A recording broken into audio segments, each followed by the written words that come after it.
आत्तापर्यंत आपण पाहिलं आहे की डायव्होर्स म्हणजे काय किंवा तो कसा घेतात, कोणत्या कायद्याअंतर्गत घेतात, त्याच्यासाठी दिवस किती लागतात किंवा म्युच्युअल डायव्होर्स आहे किंवा वन साईड डायव्होर्स आहे, कंटेस्टेड आहे, ही सर्व प्रोसेस आपण पाहिलेली आहे. पण विवाहाची शून्यता म्हणजे तो विवाह रद्द कसा करता येतो किंवा कोणत्या कायद्याअंतर्गत तो रद्द करता येतो, त्याची प्रोसेस काय आहे, त्यासाठी किती कालावधी लागतो, ह्या बऱ्याच गोष्टी आज आपण पाहणार आहोत. व्हिडिओला जास्त वेळ वाया न घालवता आपण सुरुवात करूया. नमस्कार, अरुणा या लिगल कन्सल्टंटमध्ये मी ॲडव्होकेट संध्या गाडे आपलं स्वागत करत आहे. शून्य विवाह म्हणजे काय? निरर्थक विवाह म्हणजे विवाह नाही, जरी विवाहाची औपचारिकता समारंभ झाले असले तरीही. म्हणून हे विवाह ज्या क्षणी ते प्रवेश करतात त्या क्षणापासून ते रद्दबातल आहेत आणि सहभागींच्या इच्छा किंवा त्यांचे एकत्र राहणे या विवाहाची स्थिती बदलू शकत नाही. जरी रद्दीची मागणी करणाऱ्या याचिकाकर्त्याला विवाह हा रद्दबातल आहे हे लग्न समारंभाच्या आधी किंवा जात असताना माहीत असले तरीही न्यायालय विवाह वैध ठरवण्यासाठी विवेक वापरू शकत नाही. रद्द करण्यायोग्य विवाह म्हणजे काय? काही विवाह जरी बेकायदेशीरपणे प्रवेश केला असला तरीही परवानगी आहे, म्हणून अशा विवाहांना व्हॉइडेबल मॅरेज म्हणतात. याचा अर्थ जोपर्यंत न्यायालय त्यांना अवैध ठरवत नाही तोपर्यंत असे विवाह कायदेशीर आणि बंधनकारक असतात.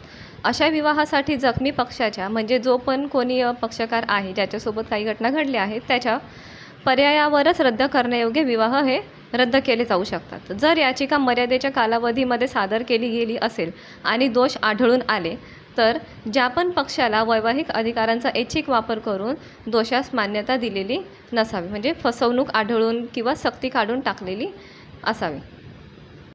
हिंदू विवाह कायदा 1955 अंतर्गत शून्यता म्हणजे निरर्थक विवाह. कायद्याचे कलम 11 निरर्थक विवाहांशी संबंधित आहे, ज्याचा अर्थ पक्षांमध्ये कोणतेही विवाह हे अस्तित्वात नाहीत आणि म्हणून कायद्याच्या न्यायालयात याचिका करून रद्दीकरणाची मागणीही केली जाऊ शकते, परंतु त्यासाठी काही अटी आवश्यक आहेत. त्या अटी आपण पाहूया. एक आहे जिवंत जोडीदार. कलम 5I नुसार लग्नाच्या वेळी दोन्ही पक्षांना जिवंत जोडीदार नाही. जेव्हा लग्नाच्या वेळी दोन्ही पक्षांपैकी एकाचा जोडीदार जिवंत असेल तर असा विवाह हा रद्द ठरतो. जरी पूर्वीच्या विवाहातील पती पत्नी वेगळे राहत असले तरी घटस्फोटाचा हुकूम येईपर्यंत वैवाहिक संबंध अजूनही चालू आहेत असे मानले जाते. येथे निर्वाह विवाह जो आहे तो स्थापन करण्यासाठी पूर्वीच्या विवाहाचा स्पष्ट पुरावा आवश्यक आहे. दुसरे आहे निषिद्ध संबंध. कलम 5(4) नुसार जर पक्षकार एकमेकांच्या निषिद्ध नातेसंबंधांच्या मर्यादित असतील तर विवाह हे रद्द ठरले जाते, जोपर्यंत त्यांच्यातील प्रत्येकाला नियंत्रित करणारी प्रथा किंवा वापर त्यांच्यातील विवाहास परवानगी देत नाही. निषिद्ध पदवी एकतर पितृ किंवा मातृपक्ष असू शकते. जर ते मातेच्या बाजूने असेल तर वधूवराच्या वरती 3 पिढ्यांमधील किंवा समान पूर्वज नातेवाईक असतील तर ते पितृपक्षात असेल तर वधूवराच्या वरच्या 5 पिढ्यांमधील किंवा समान पूर्वज हे नातेवाईक असतील त्याला निषिद्ध संबंध असे म्हणतात.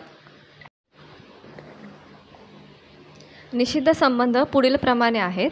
जर एक दुसऱ्याचा रेषीय नात्यामध्ये असेल किंवा चढता असेल किंवा जर एकाची पत्नी किंवा पती असेल तर ती दुसऱ्याची वंशज असेल किंवा जर एक भावाची पत्नी असेल किंवा वडिलांचा किंवा आईचा भाऊ किंवा आजोबा किंवा आजीचा भाऊ किंवा जर दोघे भाऊ आणि बहीण, काका आणि भाची, काकू पुतणे किंवा भाऊ बहिणीची मुले किंवा 2 भाऊ किंवा 2 बहिणी असतील तर ते निषिद्ध संबंध असतात. तिसरे आहे एकमेकांचे सपिंड. कलम 5 पोट कलम 5 नुसार विवाहाचे पक्ष एकमेकांचे सपिंड नसतात जोपर्यंत त्या प्रत्येकाला नियंत्रित करणारी प्रथा आणि वापर दोघांमधील लग्नाला परवानगी देत नाही. सपिंडा संबंध म्हणजे दोन्ही पक्षांचे एकच पूर्वज आहे ज्याला ते त्या पूर्वजाच्या श्राद्ध समारंभामध्ये पिंड अर्पण करतील. दुसऱ्या शब्दात सांगायचे तर लग्नाचे पक्ष समान रक्ताने जोडलेले नसावेत. हिंदू कायद्याच्या विविध शाळांनी या संकल्पनेची व्याख्या केली आहे. हिंदू विवाह कायदा 1955 मध्ये प्रदान केलेली व्याख्या या अटीलाही लागू होते. परंतु प्रत्येक पक्षांना शासित करण्याचा प्रथा आणि वापराने अशा विवाहाला परवानगी दिली तर विवाह रद्द होत नाही. पुढे पाहूया हिंदू विवाह कायदा 1955 अंतर्गत विवाह कसा रद्द करावा. तर पहिला आहे प्रतिसादकर्त्याची नपुंसकता, जे पूर्तता न येणे. प्रतिसादकर्त्याच्या नपुंसकतेमुळे विवाह संपन्न होत नाही. लैंगिक क्रिया पूर्ण करण्यासाठी शारीरिक अक्षमता म्हणजे नपुंसकता. दिग्विजय सिंह विरुद्ध प्रताप कुमारी AIR 1970 SC 137 मधील सर्वोच्च न्यायालयाच्या निर्णयामध्ये असे म्हटले आहे की एखादे पक्ष नपुंसक असेल जर त्याच्या मानसिक किंवा शारीरिक स्थितीमुळे विवाह पूर्ण करणे व्यावहारिक अशक्य आहे. विवाहाच्या वेळी अस्तित्वात असलेल्या कायद्यानुसार अट एकच असली पाहिजे आणि कार्यवाही सुरू होईपर्यंत तशीच राहिली पाहिजे. नपुंसकत्व हे वंध्यत्वापासून वेगळे केले जाते, ज्याचा अर्थ मुले जन्माला येण्यास असमर्थता आहे. वंध्यत्व हे घटस्फोटाचे कारण नाही किंवा वैध विवाहासाठी देखील ही कोणतीही प्रकारची अट नाही.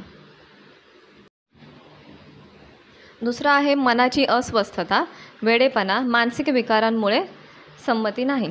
हिंदू विवाह कायद्याच्या कलम 12 पोटकलम 1 पोटकलम B च्या कलम 5 पोटकलम 2 नुसार तरतुदींनुसार विवाहाच्या वेळी प्रतिसादकर्ता वेडा किंवा मूर्ख होता या आधारावर विवाह रद्द केला जाऊ शकतो.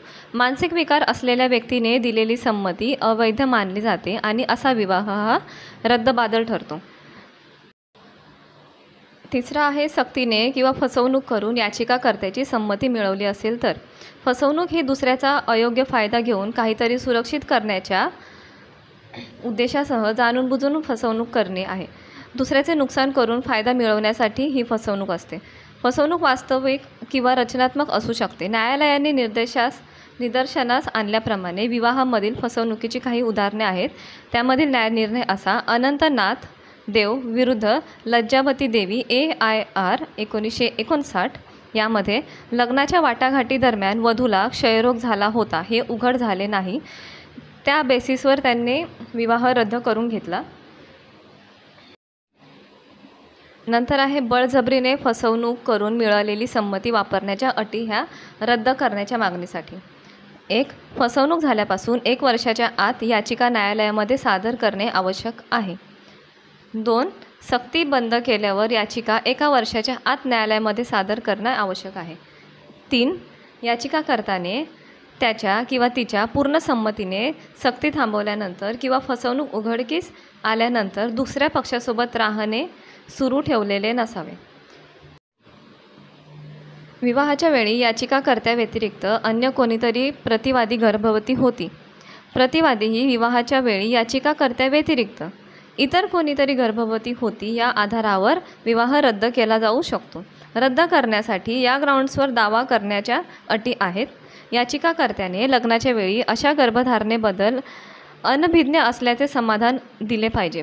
म्हणजे विवाहाच्या वेळी ती व्यक्ती जी आहे जी समोरची ती गर्भधारणा तिला झालेली आहे ह्याबद्दल तुम्हाला त्याची माहिती नसावी. दुसरं, विवाहाच्या 1 वर्षाच्या आत याचिका दाखल करणे आवश्यक आहे. आणि तिसरं, एकदा याचिकाकर्त्याला दुसऱ्या एखाद्या व्यक्तीकडून गर्भधारणा झाल्याचे आढळून आल्यावर त्याने प्रतिवादीसोबत त्याच्या संमतीने वैवाहिक संभोग केलेला नसावा. विशेष विवाह कायदा 1954 अंतर्गत निरर्थक विवाह काय आहे? विशेष विवाह कायदा 1954 मध्ये अशा विवाहांसाठी विशेष तरतुदी आहेत जे अस्तित्वात असलेल्या कोणत्याही वैयक्तिक कायद्याअंतर्गत येत नाहीत आणि त्यामध्ये आंतरधर्मीय विवाहांचा देखील समावेश आहे. कायद्याच्या कलम 24 नुसार खालीलपैकी कोणत्याही कारणास्तव कोर्टामध्ये याचिका दाखल केल्यावर या कायद्याअंतर्गत समारंभपूर्वक केलेला विवाह रद्दबातल ठरवला जाऊ शकतो. 1 आहे जिवंत जोडीदार. लग्नाच्या वेळी दोन्ही पक्षांना जिवंत जोडीदार नसावा. जिथे पूर्वीचे लग्न अजूनही टिकून आहे त्याचे आणखी स्पष्टीकरण करण्यासाठी पूर्वीचे विवाह घटस्फोटाच्या आदेशाद्वारे विसर्जित केले गेले पाहिजे किंवा जोडीदाराचा मृत्यू हा सिद्ध केला गेला पाहिजे. मनाची अस्वस्थता, मानसिक विकार, वेडेपणाचे वारंवार होणारे हल्ले यामुळे वैध संमती नाही. विशेष विवाह कायद्याच्या कलम 24(1) च्या पोटकलम I नुसार कलम 4 सह पोटकलम B नुसार जर दोन्ही पक्ष मूर्ख असतील तर विवाह रद्द होईल. त्यासाठी न्यायनिर्णय आहे R. लक्ष्मी नारायण विरुद्ध संथी 2001 4 SCC 688च्या बाबतीत असे म्हटले आहे की जोडीदाराच्या मानसिक विकाराचा आरोप करणाऱ्या पक्षाने हे स्थापित केले पाहिजे की जोडीदाराला झालेला मानसिक आजार अशा प्रकारचा आणि त्या प्रमाणामध्ये आहे की ते अशक्य होईल. याचिकाकर्त्याने सामान्य विवाहित जीवन जगावे. म्हणजे लग्नाच्या वेळी एखादी व्यक्ती, अर्जदार किंवा समोरचा जाब देणार जो पण कोणी असेल तो लग्नाच्या वेळी वेडा आहे हे सिद्ध करण्याची जबाबदारी अर्जदारावर येऊन पडते. नंतर आहे कमी वयाचे विवाह. वैध विवाहासाठी पुरुषाने 21 वर्ष पूर्ण करणे आवश्यक आहे, तसेच स्त्रीने 18 वर्ष पूर्ण करणे आवश्यक आहे. 4 आहे निषिद्ध नातेसंबंध, जे आपण मागे पाहिलं. प्रतिबंधित नातेसंबंधाच्या अंशाची व्याख्या कायद्यात केलेली आहे, जी हिंदू विवाह कायद्याप्रमाणेच आहे. जर प्रत्येक पक्षाला नियंत्रित करणारी प्रथा किंवा वापर अशा नातेवाईकांमधील विवाहास परवानगी देत असेल तर संबंधित विवाह हा वैध ठरतो. विशेष विवाह कायदा 1954 अंतर्गत रद्द करणे. कायद्यान्वये होणारे कोणतेही लग्न हे रद्दबातल ठरवले जाईल आणि खालील कारणास्तव याचिका दाखल केल्यास ती रद्दबातल ठरवून संबंधित विवाह जो आहे तो रद्द केला जाऊ शकतो. पहिला आहे प्रतिसादकर्त्याने नकार दिल्यामुळे पूर्णता न येणे. प्रतिवादीने जाणून बुजून नकार दिल्याने विवाह हा संपन्न झाला नाही या कारणास्तव विवाह रद्द केला जाऊ शकतो. त्यासाठी न्यायनिर्णय आहे प्रफुल्ल बाला बिस्वास विरुद्ध Ila Das 1992 two CAL LT high court 315च्या बाबतीत असे म्हटले आहे की विवाह ज्या कारणास्तव विशेष विवाह कायद्याच्या कलम 25 अंतर्गत रद्दबातल ठरतो त्यापैकी एक म्हणजे विवाह संपन्न झालाच नाही. उत्तरदात्याने जाणीवपूर्वक नकार दिल्यामुळे. म्हणून या कायद्यानुसार विनिर्दिष्ट परिस्थितीमध्ये विवाह न करणे सर्वोत्कृष्टपणे पीडित पतीपत्नीच्या पर्यायाने विवाहास रद्दबातल बनवते आणि तिसरी व्यक्ती लग्न न झाल्याच्या आधारावर लग्न करू शकत नाही. नंतर आहे प्रतिसादकर्त्याची गर्भधारणा. विवाहाच्या वेळी याचिकाकर्त्याव्यतिरिक्त अन्य व्यक्तीने प्रतिवादीची गर्भधारणा रद्द करण्याची मागणी करण्याचे कारण आहे. त्यासाठी न्यायनिर्णय आहे इम्मानेनी वसंता विरुद्ध इम्मानेनी श्रीनिवास प्रसाद 1996 DMC 535 APDB. या प्रकरणामध्ये लग्नानंतर लगेचच पतीला त्याच्या पत्नीच्या पोटामध्ये म्हणजे ओटीपोटामध्ये काही विकृती दिसून आली. लग्नानंतर 1 महिन्याच्या आत तिला वैद्यकीय तपासणीसाठी पाठवण्यात आले.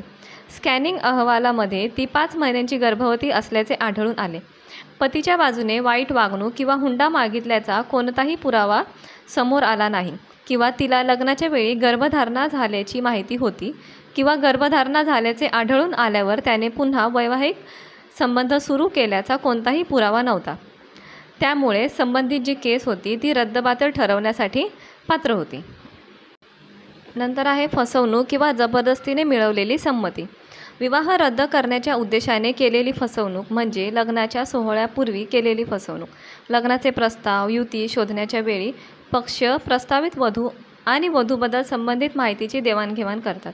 पक्षकारांची स्थिती, आर्थिक स्थिती, शैक्षणिक पात्रता, आरोग्य स्थिती, पक्षांचे वय इत्यादी बाबत तथ्यांचे चुकीचे वर्णन केले जाऊ शकते. जेव्हा या चुकीच्या माहितीच्या आधारे लग्नाला संमती घेण्यात आली तेव्हा फसवणूक झाल्याचे मानले जाते. एक पक्ष दुसऱ्या पक्षाकडून खेळला जात आहे.